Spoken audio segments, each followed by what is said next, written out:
Check nyo muna ma'am. So, syempre, ito magkakaibang category po yan.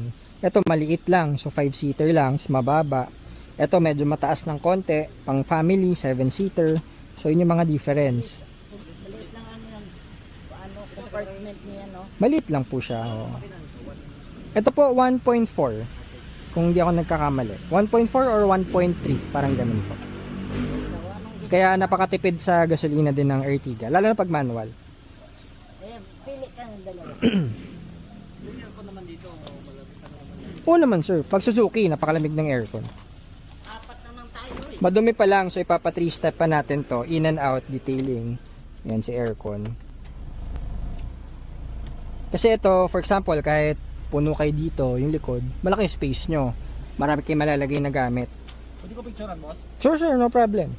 Tapos susi po niyan, 3. First owner din po ito, itong Ertiga na to.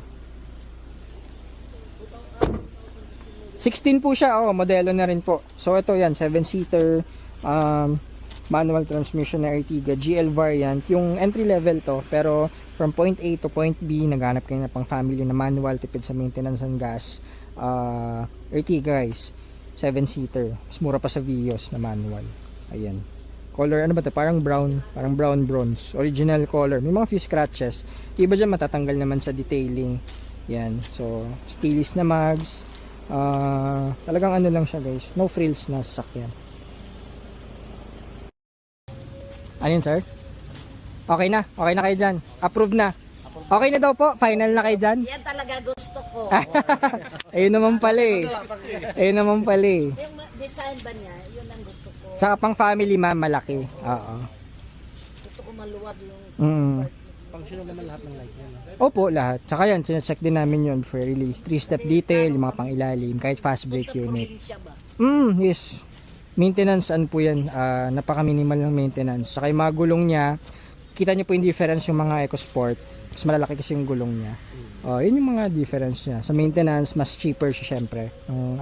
Sa mga Ford kapag ganyan. Pero from point A to point B, kahit saan nyo dali, walang problema. Lahat naman ng units dito, pero syempre nga, depende nga sa ano nyo. Sobrang haba. Yun lang, kapag Innova kasi, mas malaki talaga ng kaunti. Sobrang haba ang Innova.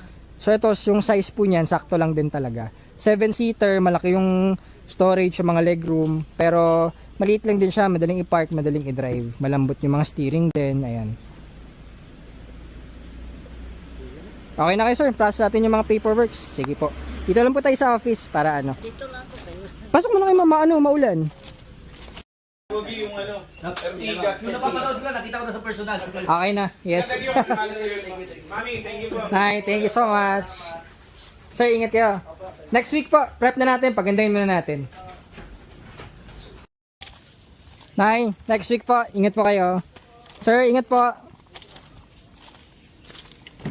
Ayan, so 7-seater guys, Ertiga budget meal manual transmission sold na.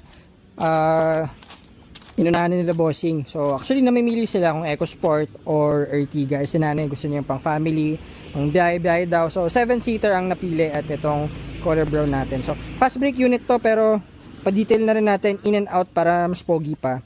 And may mga konting lagutok sa ilalim, papaayos na rin natin yan. And PMS kung anong kailangan dito. So ayun, Ertiga 2016 sold. So on to the next tayo. Meron pa tayong mga other units. Puntahan nyo lang dito shop. Holiday ngayon pero open kami. So visit lang kayo. Good afternoon GTA Cars. Maraming salamat.